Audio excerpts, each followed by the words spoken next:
Muy bien, continuamos con nuestra explicación del impuesto sobre nómina. Estábamos viendo el tema del objeto del impuesto y a continuación comenzamos a ver quiénes son sujetos de este impuesto. Son sujetos de este impuesto las personas físicas y morales, así como federación, estados, municipios, sus dependencias y organismos de la administración centralizada y paraestatal y órganos autónomos que efectúen erogaciones a empleados que presten sus servicios dentro del territorio del estado de Chiapas en los términos del artículo anterior, aun cuando no tuvieran su domicilio fiscal en el estado. Vemos nuevamente que en el tema de sujetos está circunscrito al territorio del estado de Chiapas, pero no en función del domicilio, de la residencia o del domicilio fiscal de la empresa o de la persona que está pagando estos salarios, no, sino del territorio en el que se están prestando los servicios personales subordinados, es decir, el trabajo derivado del cual se paga el salario. La explicación en ese sentido, digo, más allá de que el tema del domicilio fiscal es un tema de legislación federal, está establecido en el Código Fiscal de la Federación, en el artículo 10, que para las personas morales es aplicable el lugar donde se encuentra la administración principal del negocio, y en el caso de las personas físicas, las causales que están en ese mismo artículo 10, respecto al local en el cual tiene eh, su principal asentamiento de negocios, etcétera. Más allá del lugar donde se encuentre el domicilio fiscal dentro del territorio mexicano, las empresas pueden tener sucursales o pueden llevar a cabo obras o servicios en otras entidades federativas, no están limitadas únicamente al trabajo dentro de su domicilio fiscal. Entonces, pondríamos, por ejemplo, ¿no? Si en el estado de Chiapas la empresa tiene además alguna obra por ejemplo, en Villahermosa, Tabasco, o también tiene alguna obra en Oaxaca, Oaxaca, o en Jalapa, Veracruz, etcétera. Si en estas otras sucursales además está trabajando y por lo tanto efectúa pagos a sus trabajadores de esas sucursales, dicha empresa va a causar el impuesto sobre nómina que está establecido en el Código de la Hacienda Pública del Estado de Chiapas a una tasa del 2% únicamente por los servicios proporcionados y por el salario pagado en territorio chiapaneco. ¿Y qué va a pasar con los salarios y la prestación de servicios subordinados de los otros ejemplos que les acabo de poner? Bueno, en Oaxaca tendrán su propio Código de la Hacienda Pública. De igual manera, en Tabasco tendrán su propia legislación local. En Veracruz también tendrán su propia legislación local y habrá que ver qué tasa del impuesto, cuál es la base del impuesto, cuáles son las características específicas para cada una de esas contribuciones en las diferentes entidades federativas. Pero aquí está limitado únicamente por los servicios que se proporcionen dentro del territorio del estado de Chiapas. ¿De acuerdo? Muy bien.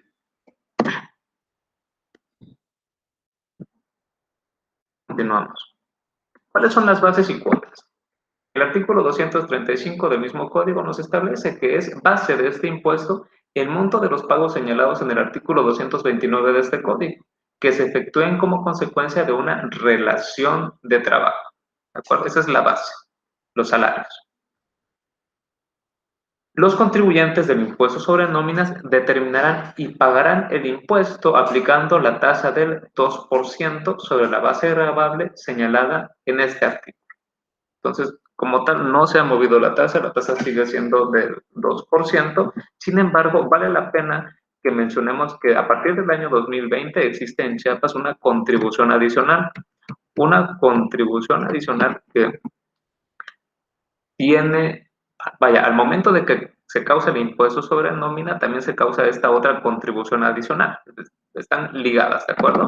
Me refiero a la establecida en el artículo 262, que es la contribución adicional para el desarrollo económico y social de la entidad.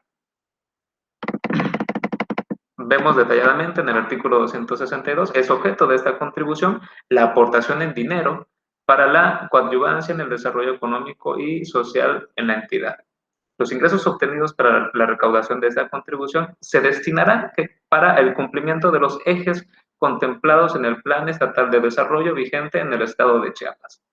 Entonces, aquí tenemos una contribución adicional que formó parte de las reformas fiscales del 2020, ¿de acuerdo? Veamos el artículo 264, que es más específico. La base de esta contribución, que es esta contribución adicional, será el monto total de los pagos que realizan los contribuyentes por conceptos de los impuestos y derechos a que se refiere el artículo anterior, el artículo 263. Entonces, vemos que no comparten la misma base, porque para esta contribución adicional es el pago del impuesto. Es decir, una vez que ya calculaste el impuesto sobre nóminas, sobre ese impuesto sobre nóminas, calculas una contribución adicional, que es la que acabamos de mencionar hace un momento, ¿no? Para el desarrollo económico y social de la entidad federativa. Es decir, esta contribución adicional tiene como base el monto del impuesto sobre nómina que determinas cada bimestre. ¿De acuerdo? Aquí tenemos en el artículo 263 quiénes son sujetos, las personas físicas y morales que realicen pagos por conceptos de impuestos y derechos que se causen conforme al presente código, y cuando deban efectuar retención de alguna de las contribuciones que se constituyen en la base gravable, también estos, los retenedores, deberán efectuar la retención, ¿de acuerdo? Entonces se mueve de la misma manera en cuanto a las retenciones. ¿Y cuál es el monto? Vaya, la tasa a la que debemos aplicar es la tasa del 6%. ¿Sobre qué? Sobre los impuestos causados que están establecidos en este código. Entonces, si regresamos un poquito aquí a las bases y las cuotas, hasta el año 2019 era solamente el 2%. Pero a partir de este año 2020 es el 2% más un 6% de ese 2%. Si lo llevamos a valores absolutos, el 6% expresado en valores absolutos es esto, 0.06. Bueno, perdón, comencé mal. Debí comenzar con el impuesto sobre nóminas. El impuesto sobre nóminas en valores absolutos es 0.02, es el 2%. Si lo multiplicamos por un 6%, sería prácticamente un 0.12%. Lo que se incrementa por esta contribución adicional sería un 0.12%. Muy bien. Cuando lo veamos ahorita en el caso práctico, yo creo que va a quedar un poquito más claro. Aquí está. Lo que hemos visto hasta este momento, esta es una cédula de determinación de impuestos sobre nóminas para el año 2020. Aquí tenemos los conceptos que encontramos en la balanza de comprobación y que cuadran perfectamente con las nóminas que están firmadas por los trabajadores y por los CFDIs timbrados que derivan de la nómina, etcétera, en los cuales se proporcionaron los siguientes conceptos: sueldos, vales de despensa. Nótense, el vale de despensa muchas veces lo consideramos como una prestación en especie porque se le entrega el vale. No se le deposita alguna cantidad a su cuenta, sino que se compra con la empresa o el supermercado que tiene la autorización para emitir monederos electrónicos, vales de despensa, etcétera, etcétera. Y al trabajador en sus manos se le entrega las tarjetas, vaya, los vales de despensa. O bien la tarjeta de plástico, que es el monedero electrónico. Aunque es una prestación en especie, también es base del impuesto sobre nómina. La prima vacacional, el aguinaldo, prima de antigüedad, los incentivos por productividad, los honorarios asimilados a salarios, la PTU, vacaciones, tiempo extra, aguinaldo. El primer mes del año, que fue en enero, y también del mes de febrero, y aquí hacemos una sumatoria para conocer la base bimestral de cada una de estas prestaciones. Una vez que tenemos la base bimestral, hacemos la sumatoria de todas y cada una de ellas, por lo que llegamos a un monto de 3.245.000 pesos. A esto le aplicamos la tasa del 2% y obtenemos un impuesto sobre la nómina determinado de 64.904 pesos. A esto le calculamos el 6% de contribución adicional que mencionábamos hace un momento, ¿no? Para el desarrollo económico y social de la entidad. Multiplicamos entonces el impuesto, que eran los 64.000 pesos, por este 6%, y obtenemos nuestra contribución adicional, que es de 3.894. De tal manera que el importe total a pagar sería de la suma del impuesto sobre nómina más la contribución adicional, 68.799 pesos en números redondos. ¿De acuerdo? Misma situación para el tercer, cuarto, quinto, sexto bimestre, como lo vemos a continuación acá. Se trata de ir sumando cada una de estas percepciones en el bimestre y al final hacer la sumatoria de todas y cada una de ellas. Multiplicamos por la tasa del 2%, así conocemos el impuesto sobre la nómina determinado. Multiplicamos este impuesto por un 6%, así tenemos la contribución adicional y el total a pagar del impuesto sobre nómina más su contribución adicional, que asciende a un monto de 81.245 pesos. ¿De acuerdo? Muy bien. Vamos a presentar actualmente en nuestra página de Hacienda Chiapas.gov.mx, en donde localizamos los formatos para hacer la presentación, la declaración de estos impuestos. Dentro del menú de impuestos, vamos a encontrar la primera opción que dice nóminas. Para tal efecto, ya debí haber llenado mi aviso de alta, mi inscripción en el impuesto estatal sobre nóminas, con el formato que es el FR1, para que me den mis claves de acceso, como las que estoy poniendo en este momento en pantalla. Ya tengo mis claves de acceso, ya hice los trámites anteriores, simplemente pongo mi RFC y mi contraseña. Muy bien, aquí le damos clic en donde dice proceder a la página para hacer declaraciones normales. Muy bien, ya estoy en mi formato para presentar mi declaración. Debo de seleccionar en este caso que voy a presentar una declaración con saldo a pagar. Bien, podría presentarla con saldo a favor o con saldo en ceros. ¿En qué caso tendría saldo a favor? Por ejemplo, si las retenciones fueran mayores que el impuesto causado. En ese caso, pues, se tendría un impuesto a favor, ¿no? Pero este no es el caso. Va a ser una declaración a pagar.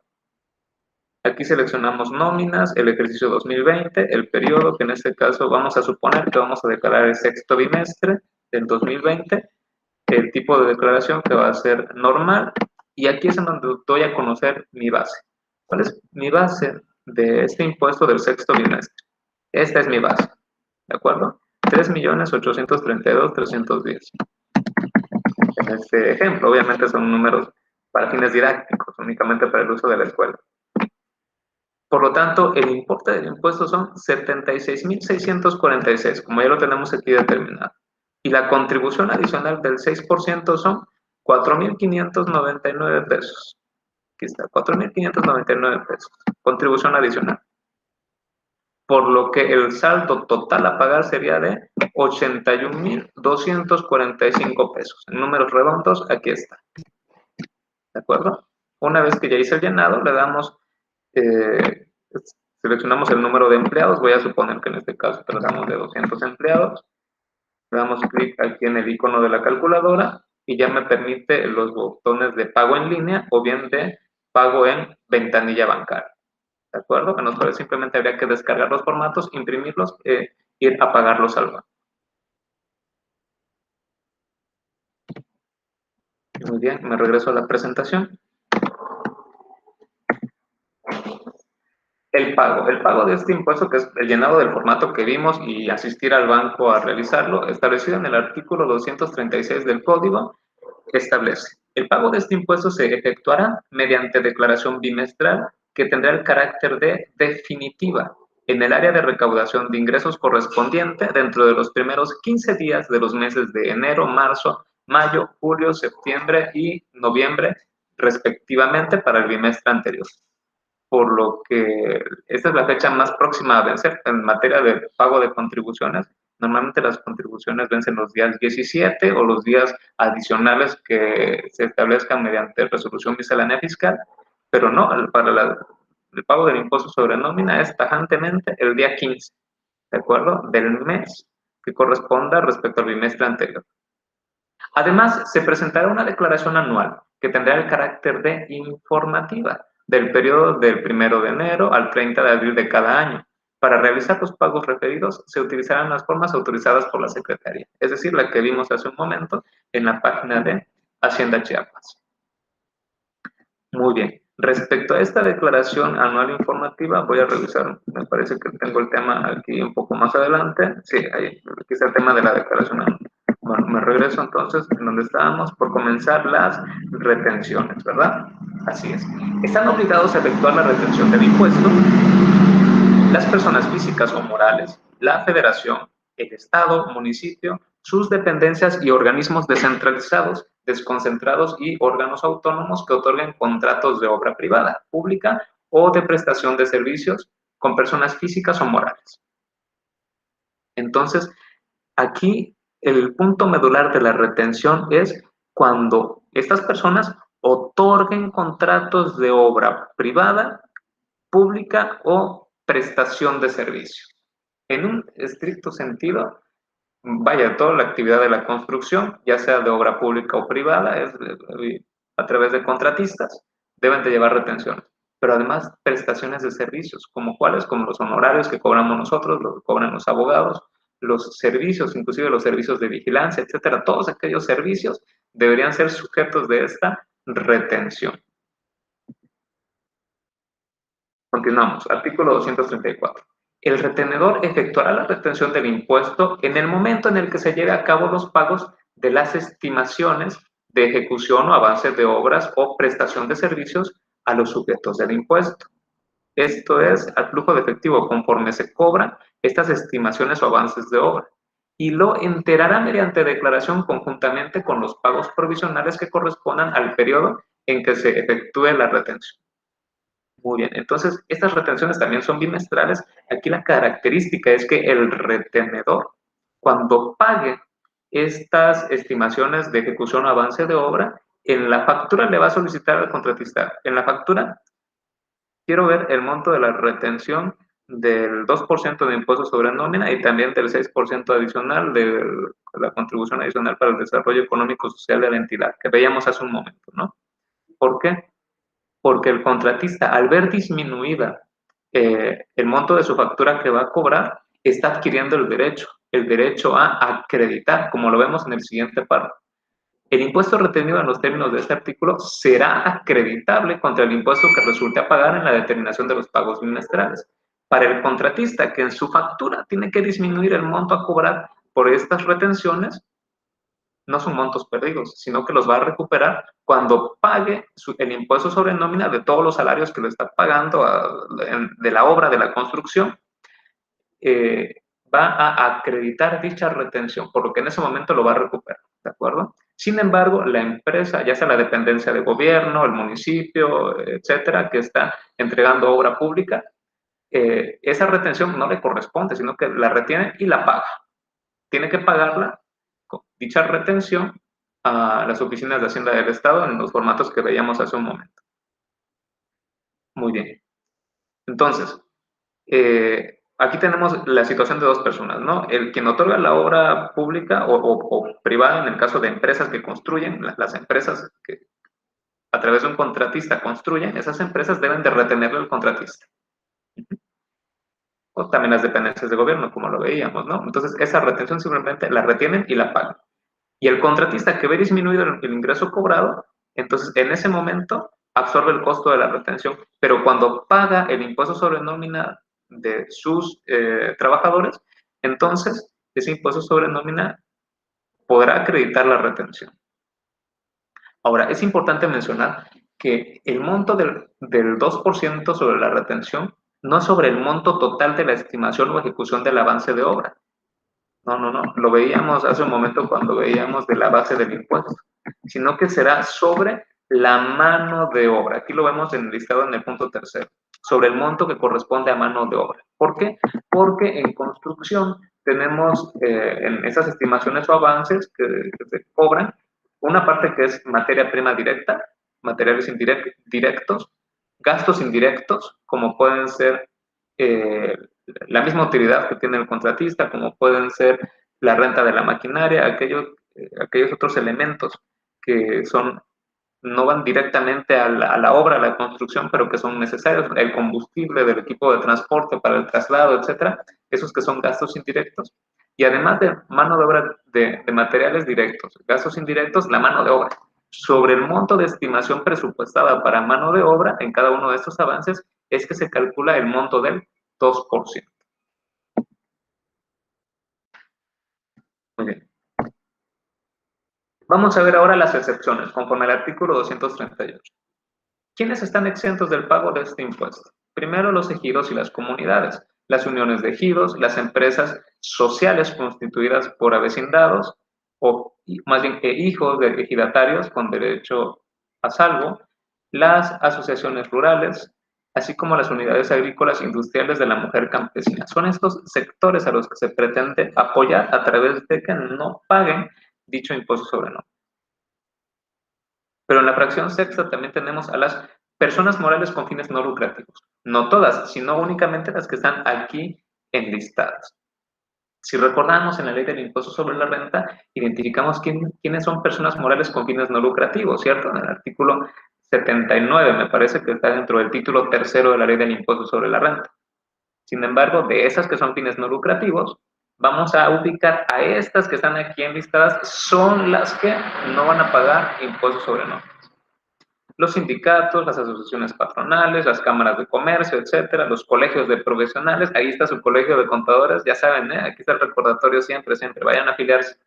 Las instituciones privadas de asistencia social, las sociedades cooperativas de consumo, etcétera, vaya, los que están aquí enlistados son aquellos que no tendrían por qué pagar el impuesto sobre nómina. Vámonos al artículo 236 de nuestro código. Se presentará la declaración anual que tendrá el carácter de informativa del periodo del 1 de enero al 30 de abril de cada año. Para realizar los pagos referidos, se utilizarán las formas autorizadas por la Secretaría, ¿de acuerdo? Y este sería prácticamente el último tema que veríamos dentro de impuestos sobre nómina. Me ubico nuevamente en la página de haciendachiapas.gov.mx. En el módulo de declaración anual, voy a seleccionar la que dice captura de la declaración. Nuevamente me pide identificarme con mi RFC y mi contraseña.